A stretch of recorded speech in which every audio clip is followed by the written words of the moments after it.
tous azimuts. Peuple congolais, il est temps de nous lever, de nous serrer les coudes et d'agir pour défendre notre patrie, notre intégrité territoriale et l'intangibilité de nos frontières. La République démocratique Batela Ekolo, Bendele Koyate.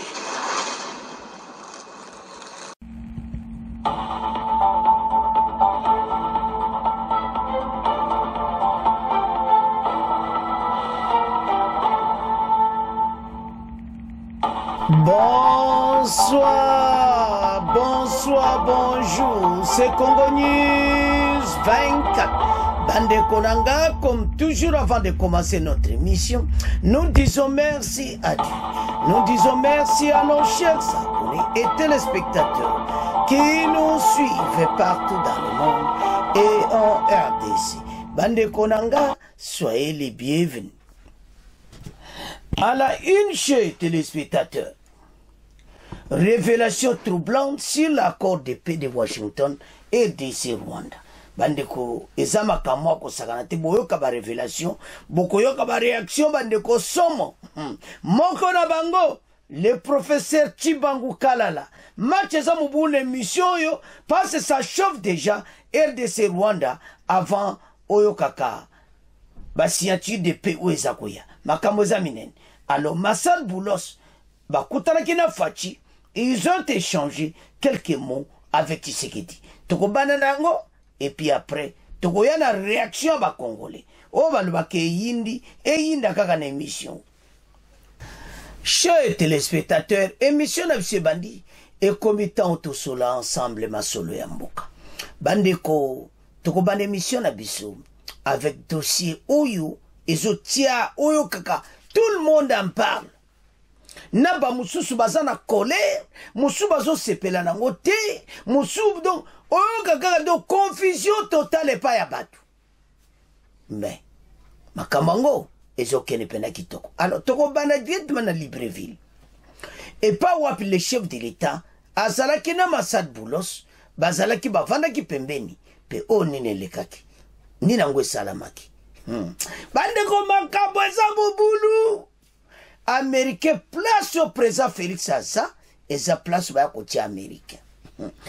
Alors, protocole sigo gabonais, Massad Boulos a qui après, on l'a mené siège naïe pembe na président Félix. Mbala moko koma masolo kitoko. Ya onto oloba, tala, makambo bandi konanga boko yo katozo ya na réaction. Pour réaction ba Congolais les assomo. Mais toko banda d'abord. Pourquoi cette importance? Pourquoi Akoroyo et Sotia Makelele? Pourquoi Akoroyo et Indici Afrique? Kuna toke cérémonie d'investiture, tout le monde parle de l'accord. Akoroyo problème n'angweza nini? C'est comme mon valeur à RDC. Tant que Sakabino que le Congo que vous voyez, on avait des dirigeants comme Abbé. C'est pour ça que personne n'en parlait du Congo dans 2016, 2015, 2000. Pendant 20 ans. Personne ne parlait encore de notre pays. Parce que le pays était envahi. Le pays était contrôlé par Kagame. Le pays, on ne faisait rien à ce moment-là. Et maintenant, tu as récupéré Mboka. Yakovana Niete. Parce qu'il savait ndenge baboma ki armée oyo. Mais armée on ndenge zo kendi. Eso ya na force.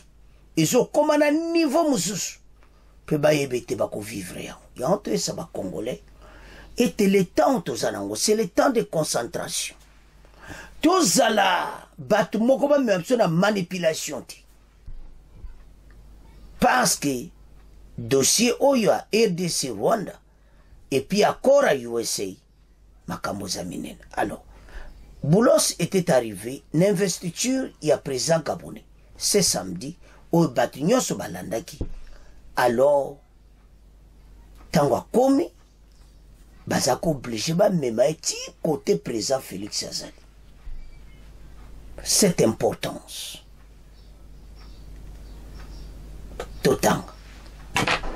Tokoyana ba révélation troublante sur l'accord de paix de Washington. On a deuxième partie, mais Tobana, RDC USA, Massad Boulos a échangé quelques mots avec Tshisekedi à Libreville. Massad Boulos a échangé quelques mots avec Tshisekedi à Libreville, venu représenter le président américain Donald Trump à l'investiture du président gabonais Brice Clotaire Oligui-Nguema. Massad Boulos, le nouveau monsieur Afrique des USA, a eu une chaleureuse poignée de main avec le président de la République démocratique du Congo et de ce Félix Antoine Tshisekedi Tshilombo, au stade de l'amitié de Lankodje, où les deux hommes étaient sur la même tribune. Outre les chaleureuses poignées de main, les deux hommes ont brièvement échangé. Selon Valéry Giscard Koussema, un proche de Tshisekedi, les gens et le regard du représentant de Trump étaient bien suivis et décryptés. Surtout lorsque le protocole gabonais les déplaçait de son chaise initiale pour la zone présidentielle au creux de l'oreille du président Félix Tshisekedi. À leur rencontre au stade, les deux personnalités ont échangé une chaleureuse salutation suivie de quelques phrases, dont celle du duo connaît. Le contenu, Félix Tshisekedi et Massad Boulos n'ont pas eu de rencontre bilatérale, pas non plus d'apartie avec un autre dirigeant africain. Très à l'aise au milieu des dirigeants africains, Massad Boulos s'est retrouvé chez lui, parmi les siens. Alors, Mimi, il était là, comme Memeka Pembene à Fachi. Masolo pesa la kate, masolo bandi. Au monde makambango, tango toye bise ba Congolais te match za mobulu, match za na cannabis, ba Congolais ba comprendre ti. Alors, pourquoi solo ba président Moussouti? Pourquoi kaka président Félix? To développer masolo. Aye comme d'habitude, autorité Moka Makasi, représentant Donald Trump, n'investiture, cortège zo memae, cortège babongisaki, il face à la pembeni na président Félix. Biso atolobiti.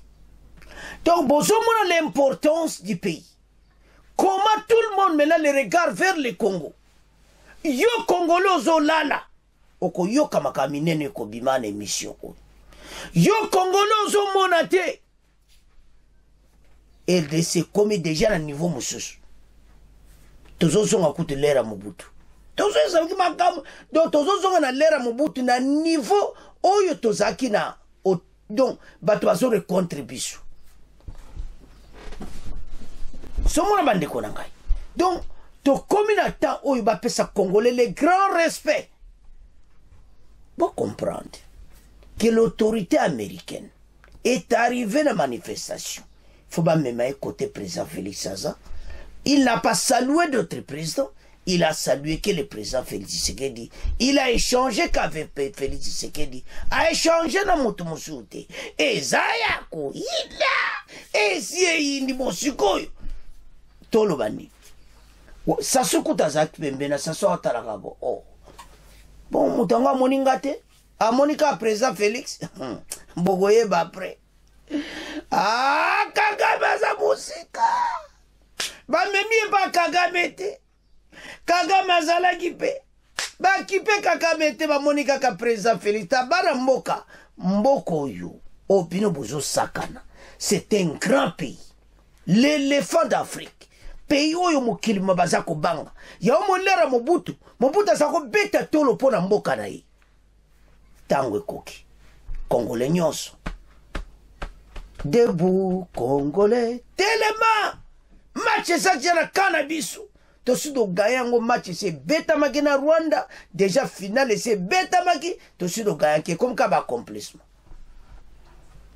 Et on te dit ça Congolais que makamboza ya kosakanati.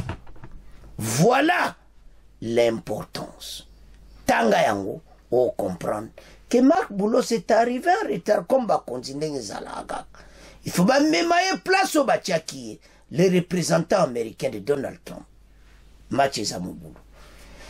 Alors, il n'a pas échangé avec d'autres, il a échangé seulement avec le président Félix Tshisekedi.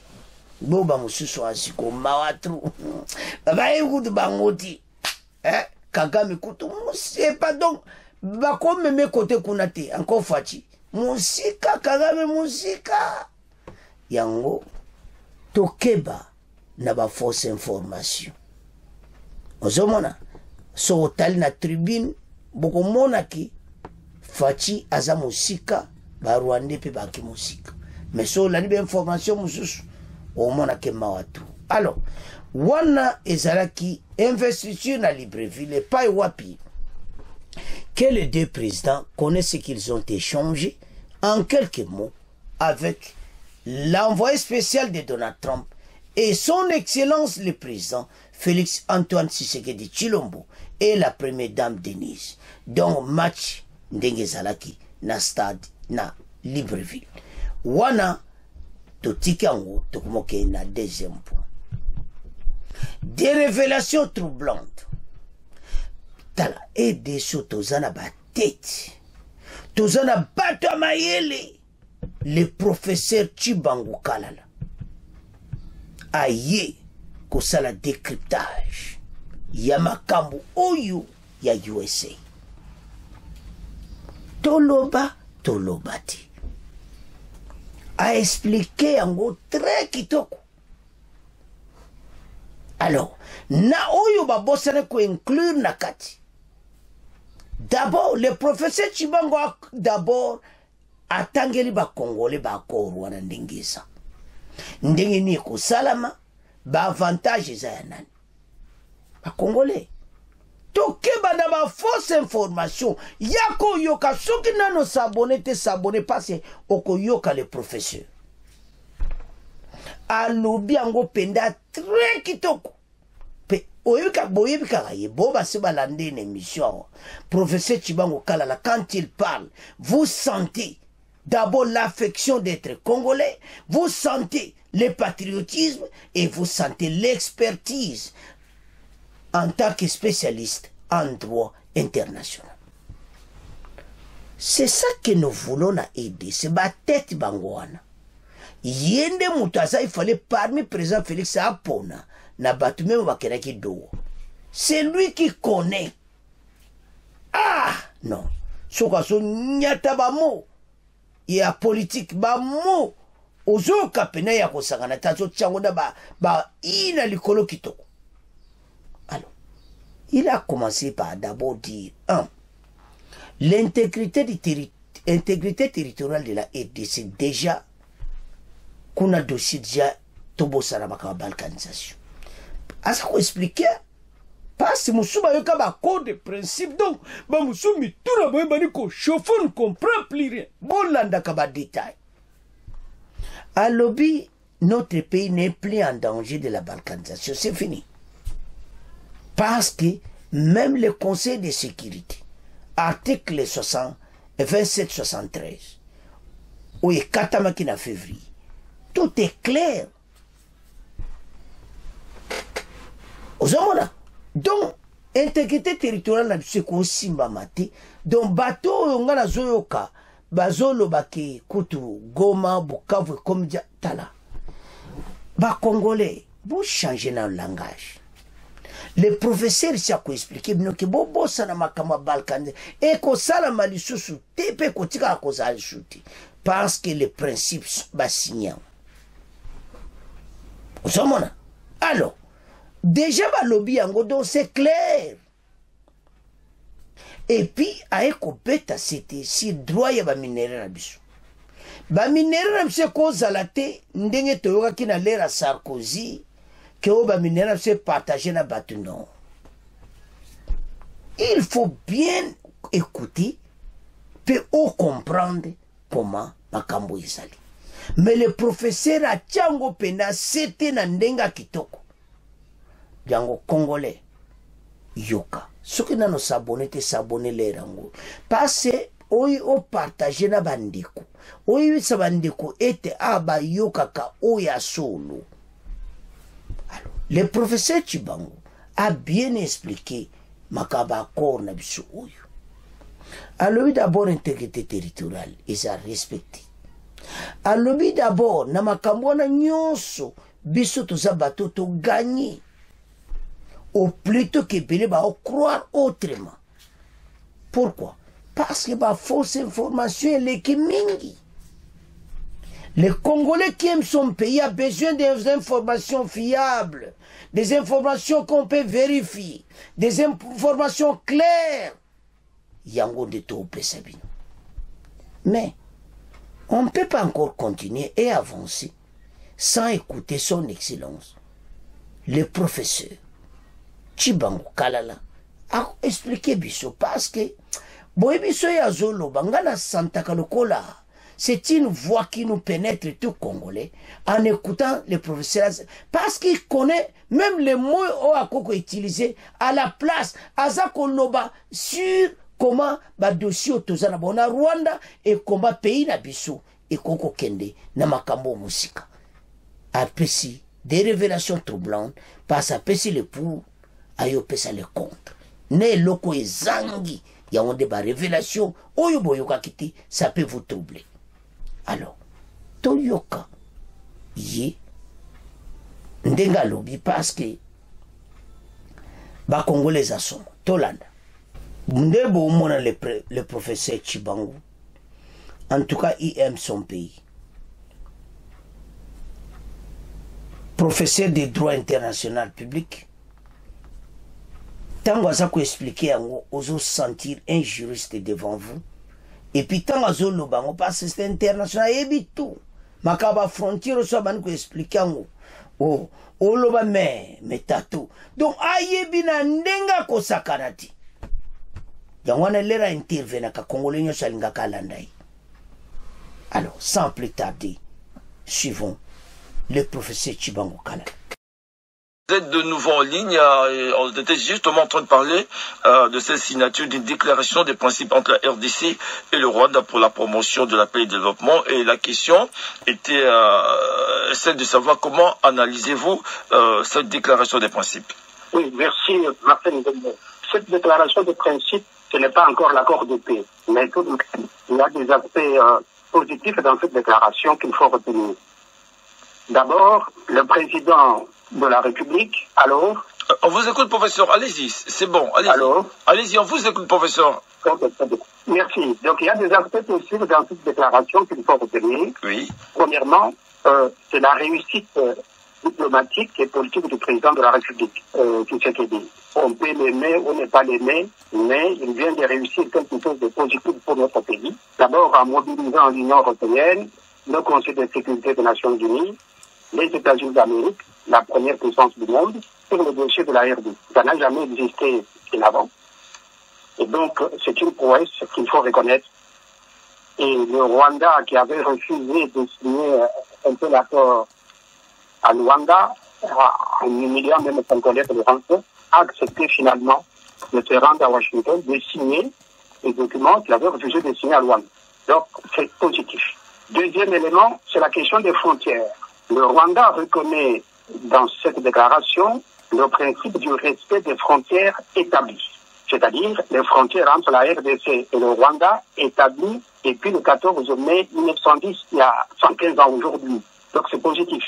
Donc toute la propagande du Rwanda qui consistait à prétendre qu'il y a des territoires rwandais au Congo que la Belgique ou la colonisation européenne aurait donné au Congo et qu'il envisagerait éventuellement de récupérer, bon, ce discours-là tombe parce que aujourd'hui le Rwanda reconnaît qu'il accepte les frontières établies, les frontières existantes entre la RDC et le Rwanda.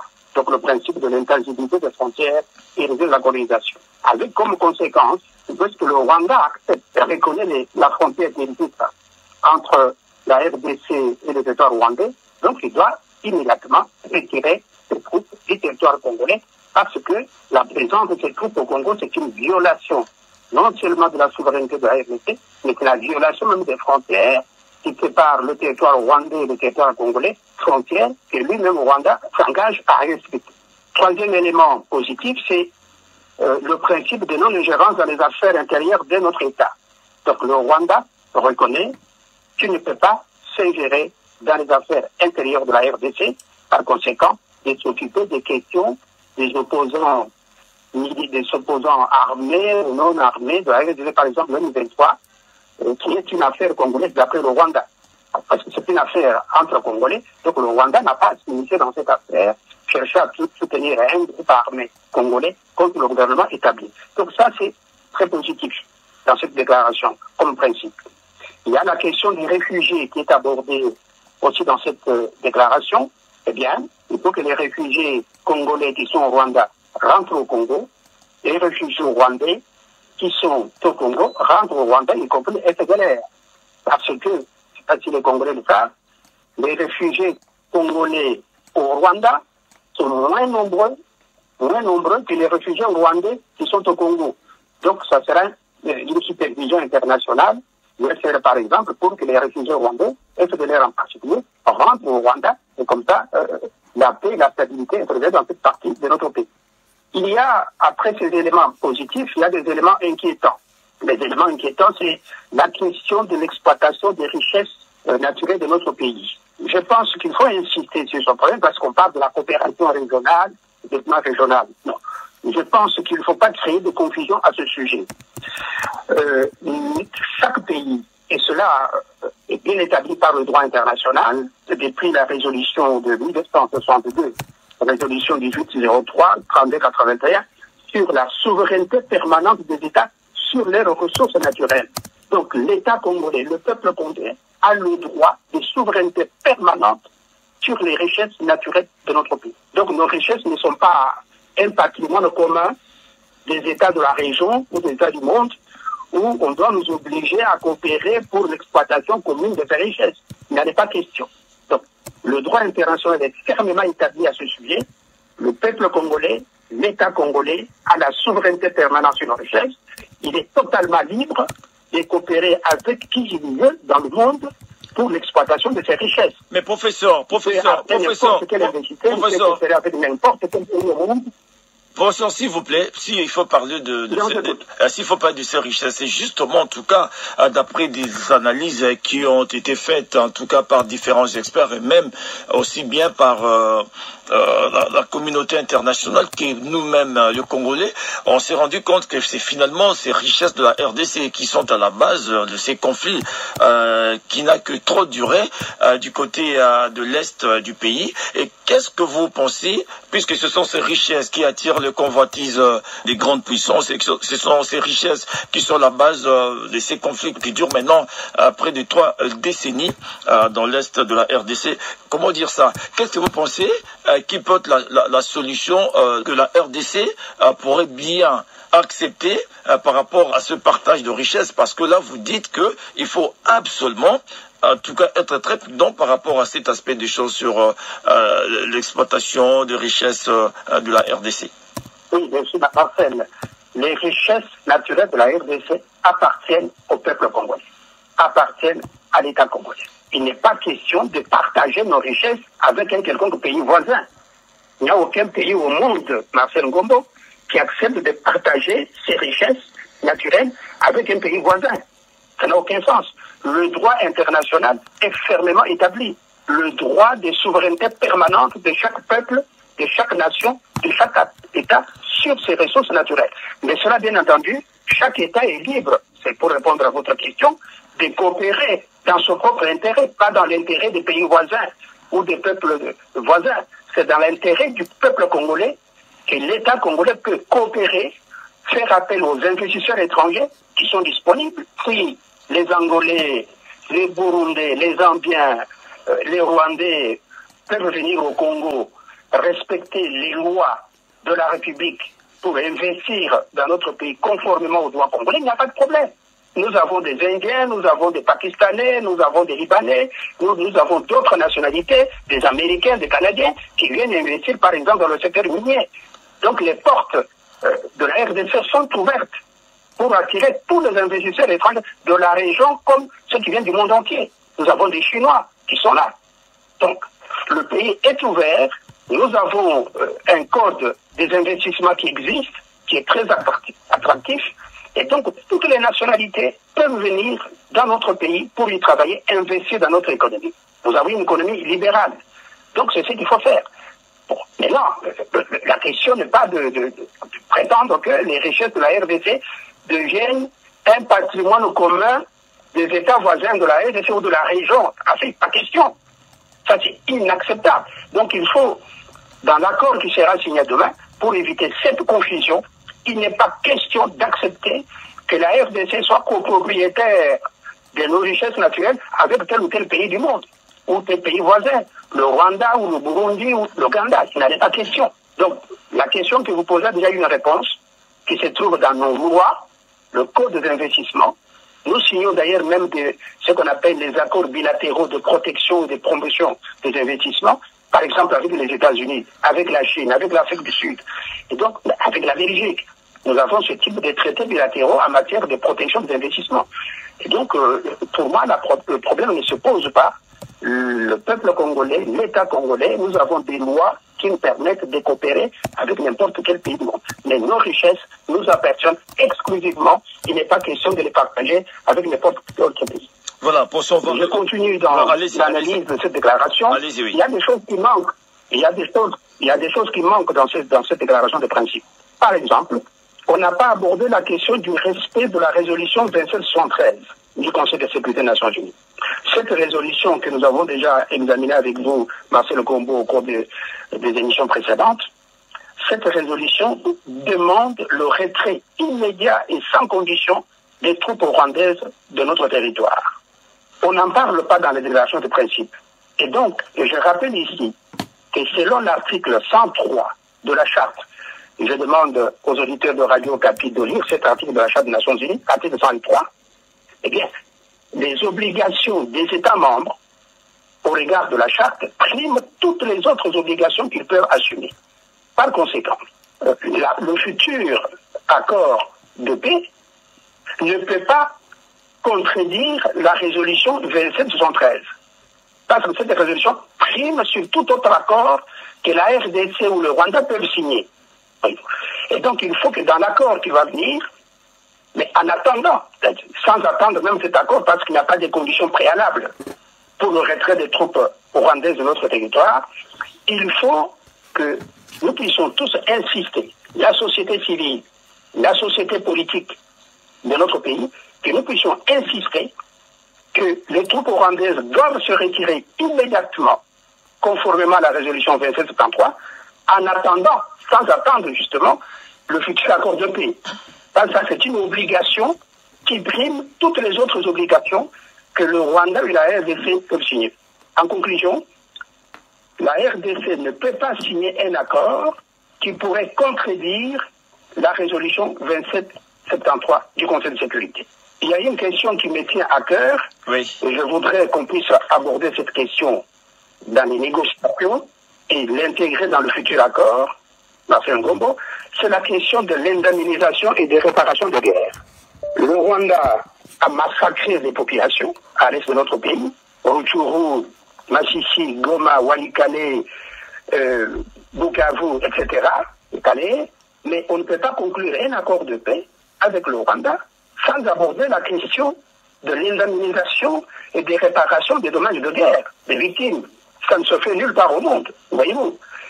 En 2000, le Conseil de sécurité avait déjà demandé, exigé d'ailleurs, que le Rwanda et l'Ouganda, à la suite des massacres de Kisangani, avec des combats de Kisangani, puissent verser des réparations financières pour les dommages qu'ils ont causés dans la ville de Kisangani. Nous sommes le 16 juin 2000. Bon, nous avons attrapé l'Ouganda, qui a versé de l'argent pour réparer les dommages, mais pas le Rwanda. Nous sommes en 2000. Cette fois-ci, le Rwanda, à cause de l'impunité, le Rwanda a récidivé à Ngombo, avec les massacres de Goma, Walikale, Sake, etc. Mais nous ne pouvons pas être un peuple qu'on vient massacrer matin, midi, soir par l'armée rwandaise, et puis on signe un accord de paix, on ne demande pas de réparation des indemnisations.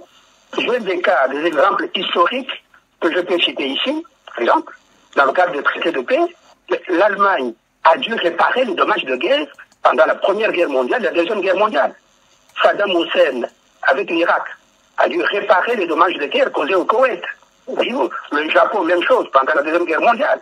Bon, aujourd'hui, en Europe, on exige que Poutine, donc la Russie, puisse réparer les dommages de guerre causés à l'Ukraine. C'est avec justice. On ne peut pas concevoir la paix sans justice, sans réparation des dommages de guerre causés. Nous ne pouvons pas être un peuple qui est là juste pour construire des cimetières, ériger des monuments à la mémoire de ceux qui ont été tués, le génocide, le génocide, etc. Mais entre-temps, ceux qui ont tué le peuple congolais, on ne leur demande pas des comptes. Voilà, professeur. D'accord, on a suivi, professeur. Oui, on a suivi, vous insistez sur la réparation par rapport à tous les crimes commis. Et vous avez, dans votre analyse, vous avez parlé des éléments positifs, des éléments inquiétants, mais aussi des choses qui manquent par rapport à ces déclarations des principes. Est-ce que vous aurez souhaité, lors de ce projet d'accord, la RDC qui devra être signé entre le Rwanda et la RDC, il faudrait que la RDC reste vigilante et éviter de signer un accord mal conçu, mal négocié, pouvant compromettre l'avenir des générations futures. Alors, Banamboka Tolandi. En tout cas, moi 12 minutes, wana. Ce qu'on landi, on dirait donc, oh.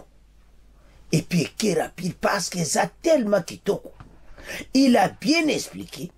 Bandana point moko méthode discuter ba point nyonso ensemble. Bon monite que bateau ba ko pesa message à balkanisation bazo kosabino. Bon monite bazo troubler bino.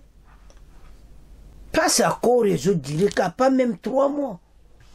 Bazo kenango pour été na fin du mois de juin. Basa la conclusion finale. Et puis, dans mois de après conclusion, on a tout va kende. Mais professeur a bêta cité na bakonzi. Alors, il fallait pas insister sur l'accord, il y a Nations Unies, parce que wana basakana na ngoti. Il y a Conseil de sécurité 2773. Et l'armée rwandaise va quitter le sol congolais le plus tôt. Donc, immédiat. Il fallait exiger que bateau va quitter Noki. Bah, 1-23 peut battre ça, par exemple, ndeni makamangweza. Mais, il a dit ceci. Que la diplomatie, comme il y a une victoire diplomatique. Donc, ndenge to qualifiant, so otali. Ndenge expliquant les avantages et les mingi. Mais l'air à quel désavantage, c'est là où n'est le bien de vérité troublant. Parce que les Congolais, quoi qu'on y ait, makambo yote. Net ya ko dédommager. Parce que Rwanda a bombé mingi. En vrai dire aux Américains qu'on ne peut pas signer un accord avec le Rwanda sans dédommager les familles, parce que pour le moment, Russie a dédommagé l'Ukraine. Il fallait pas kota yango dédommagement ndenge we salamaki tamba bunda bitumbaki sangani le Rwanda Burundi babundaki na Uganda babundaki alors Uganda futaki 65 millions osomona bako salango eza pona makamba boy. Le pays est tellement riche. Il y a beaucoup de ressources, mais à l'objet clair, mais des ressources, et ça te kabolana buna Uganda, Burundi, nini eza bongote. Mutura mudako siena biso za gara ya ba richesse. Et puis ba Américain ba koko imposer bisote que ton négocier na mutuboy na makasi. Non. Oya Rwanda eza normal, ça nous amène à l'accord de paix. Mais professeur wa laxibe inconvénient makamususu oyo ko pese fo fungula ba konzi misu yango bonyo so bozola de mission oyebi conseiller même à mokonzi kene ko pesa ba message oyo ete ba fungula ba landa professeur kalala pona moi makamususu oyo tikali parce que les demain oyo ndeba utiko sisa makambango to communiquer na juin et pas wapi Kagame et Félix Tshisekedi ba aux États-Unis ba ko signer accord avec Donald Trump. Alors tant to tala mena la ndeto yoki le professeur mais tu es chauffé mouké et te commettant makamusu ba réfléchir yako bongisa parce qu'il a raison. To ko rapidité bongote. Alors de toute façon tombé na moment kitoko parce que moment onde bazo rédiger ba texte wana ba expert congolais bazana na Washington, bespère rwandais, bazana Washington, et puis bespère américain, baza présent na département d'état américain, baza présent na Masulu. Donc, dès que l'on Masulu, zo beta man États-Unis, bazo tala ba dossier b'expert. Parmi les experts congolais, il fallait battre ba professeur Chibango bazala kuna. Alors, maintenant, ce qu'on zo tala ba pona moko, au moins tes avantages ya congolais. Mais tant que bato bazaya ko pesa biso ba information, les mots au talo lobby, ah, tout cas bato yo. Non, ce n'est pas comme ça. Et zo sala na mawa, les natali nabi, oh. Bandeko, avantages ya biso. Mais il y a des points que le professeur a signalé et tu vas continuer zala oyo kaba comprendre encore dire en anglais aware ba yeba déjà makambwana ke ko zala boy il faut to sala boy to se passe biso za garaba mineri makamba ba raffinerie il faut sala ma mingi na RDC parce que so talibé Rwanda déjà sala ba raffinerie. Mais il faut zalmena mingi na mboka na biso. Yango congolais to la mukako. Tout na priorité des priorités na RDC. To quoi avancer qui toko na ces pays. Bato nyonso bakanza ki pe ko kota te peso kota. Et le binde komoko, on a besoin de la paix. Makamwan tozo ye kola yango tozo bunda yango biso tozo na besoin ya paix. Mais ce n'est pas comme ça que tu concèdes ba richesse na biso. Tu féliciter ba américain malgré que moins imposition zana kati. Yango procès chibanga lui que mutu mota ko commander biso. Parce que biso toza garaba minere nyonso ya biso moko. Tant que tala makambo bozo makambo ke na nzela bien, mais il y a les gens qui balingi yango salamati. Bande ko nazo sabne ke même accord oyo. Ba musu ba côté la musu ki nini? Ba opposant moko boy o zana bazana mo kutu. Komboka ko opposition, ils sont pas des oppositions. Ils ne font rien du tout. Mais là baba mon ki ba telemela projet na ba américain mais ba congolo ko mona bango na nzela na yo bana mboka bazana colère bazana besoin makamba mukonzi na mazo kenango makambo et se réaliser. Chers téléspectateurs, notre pays est un pays moko où ils ont un avantage déjà makasi. Toko koma na destiné wana yango tozaki na besoin la paix parce que makele loto bitumba kobom yango tina koti babiloko ebele netu asuka wana lobi ya indemnisation kofuta bato oyo babomi ebele. Il faut payer, il faut des frais de réparation. Ya oyo basalaki na EDC à Kishishe et partout. On ne peut pas signer un accord de paix avec le Rwanda tant qu'il a tué Abomba Tebele. Et comme étant Oyo. Makambo n'a pas compte à la carte. Parce que pour le moment, parce qu'on discuter le dossier. Si l'accord, il y a un minir. Donc, dès que tu as expert, bazakuna. Donc, ils ont clairement que tu perds dans le logo. Mais, professeur, il y a une vérité troublante. Oyo Congolais bela yeba kite ke il fallait comme ça ba kotsa on a kati ya masolo et puis ndenge lobami wana basi bazu kiam. Nous devons quand même nous réveiller parce que pays oyo EDC na lera kabileza ki na ghetto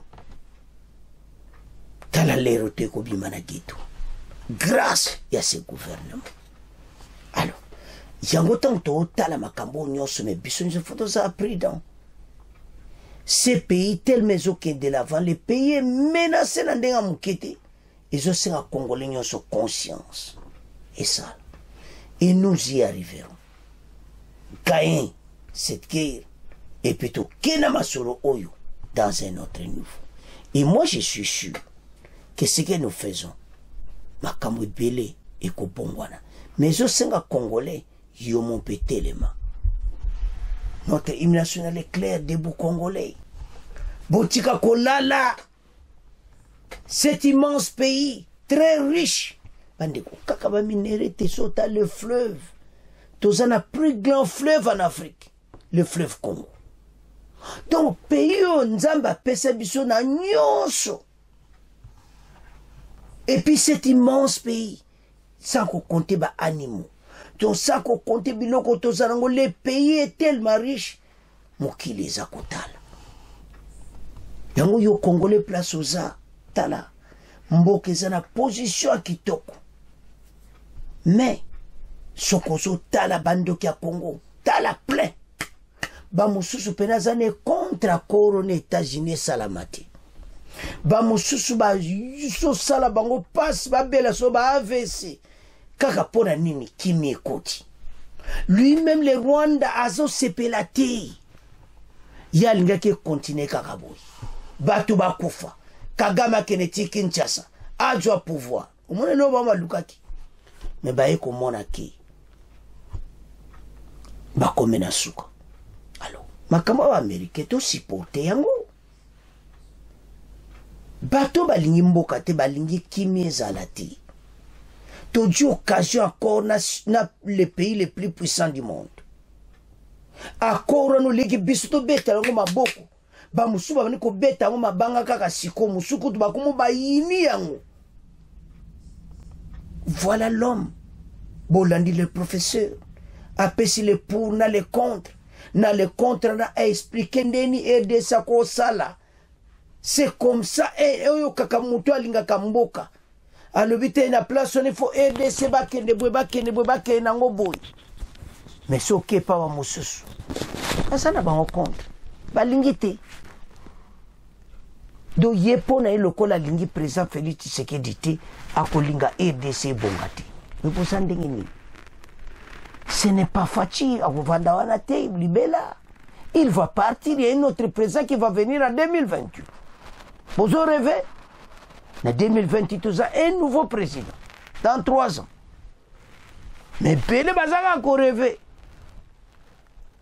Et comme il t'a totalement pour Namboka, to bossa na bakonzi, totalement pour ce pays. Pays où ils ont nouveau, ils ont makama kitoko bolandi. Le professeur Chibango n'a expliqué. N'a pas point d'indemnisation, ba futa batu. Parce que n'a pas guerre ça makaliboso.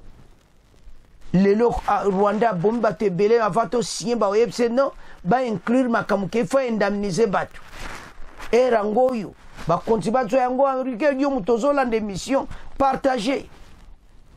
Et c'est très important pour ce pays.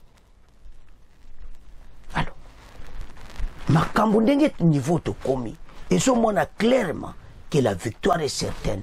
Il y a Bino Bana Congo. Au téléma. C'est pays, ça pays, mon quoi, sakanate. Yango zo senga Congolais, moutué sala, zalama, yele na makamboyo. Tosito gagné à l'est et tiral kaka, bakamba concrétisé. Alors pour le moment, basana Washington, délégation à Bissau, délégation à Rwanda, et puis ba délégation américaine, ba fandi en 3. Baso kena makambo ba discuter makambo to lobiawo ba mema ngukuna ba ebse non va mettre ça ba côté nda ba faut ba futa batu ba pesi par exemple ba Ukraine ba pays mususu la Russie le ba osenga futa batu ndenga ça ba dommage belé na Ukraine donc makambo belé c'est comme ça le Rwanda va payer. Et pourquoi d'autres pays que le Rwanda? La question belé ba sa kotuna. Mais parce qu'on avait exigé, cela était sécurité à frontière. Parce que il y a un problème côté Rwanda. Alors, maintenant, voilà des toques na makambouana. Ba voisin babana kosomba et panabiso. Bato bazozo oni dema bete ba minéraux, c'est comme ça ko kabana toi nazo ebati. Ils expliquent très mal à tel point que les Congolais n'ont pas de bonnes informations. Alors, bandeko tolandi biso nyonso makambo zolamba makitoko et de ces mais lelo le professeur Chibango Kalala, des révélations troublantes. De comment Tikango Nabino, ceux qui n'ont s'abonné, t'es s'abonner. Bon partager. Au revoir. À la prochaine.